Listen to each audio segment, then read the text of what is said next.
Now, Bo, let's talk about Kamala Harris. She has released her first video since the election.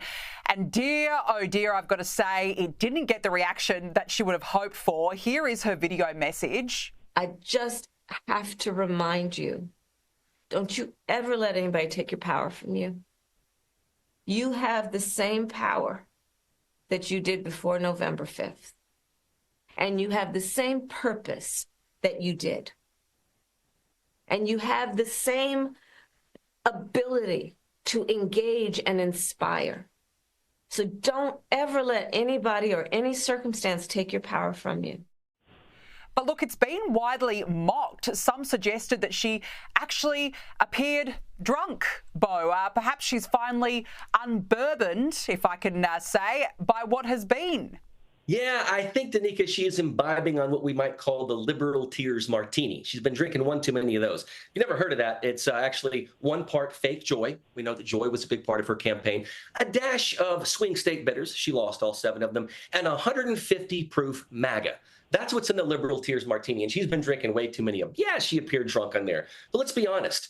It shows she's out of touch. She was always out of touch. That's the point. When she does videos like this, it's so cringeworthy because that's exactly what her campaign always was. She's a has-been. She's not desirable. No one wants to be a part of her. And so, you know, look, the thing about 2024, I think that's so interesting, is it showed that conservatives have won the meme war. You look at Donald Trump going on Joe Rogan, going on Theo Von's podcast. He took back humor. He made politics funny.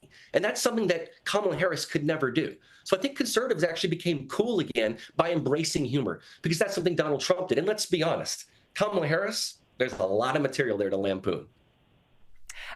Yeah, you're not wrong there, that's for sure.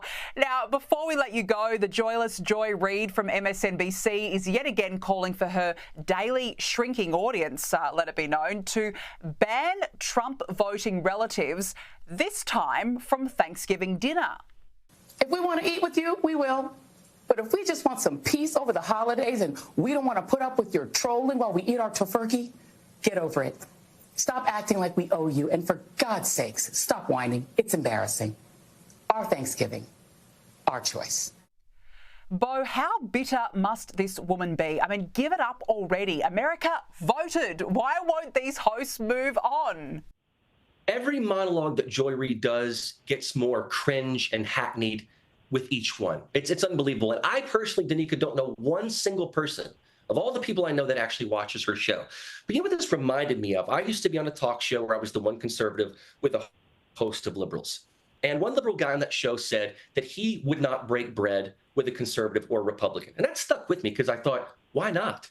Because this is the thing. When they don't get their way, when liberals don't get their way, what they do is they want to shut down the opposing point of view. That's exactly what Joy Reid is talking about, to shun tribalism, shut them down, shut down their voice.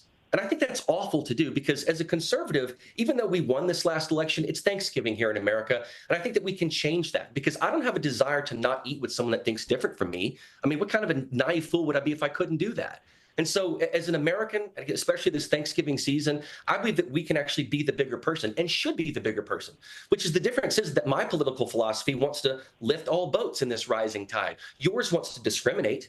Theirs wants to discriminate and actually choose things not based on merit. So I think as an American who won this last election, we're people who can sit down and break bread with the other person. And we should do that because we can be the bigger person, unlike Joyless Reid, who apparently can't even be near someone who thinks differently from her. That's a terrible point of view. Yeah, she certainly is a joyless woman. Bo Davidson, great to speak with you as always. Thank you so much for joining me. Thank you, Danica.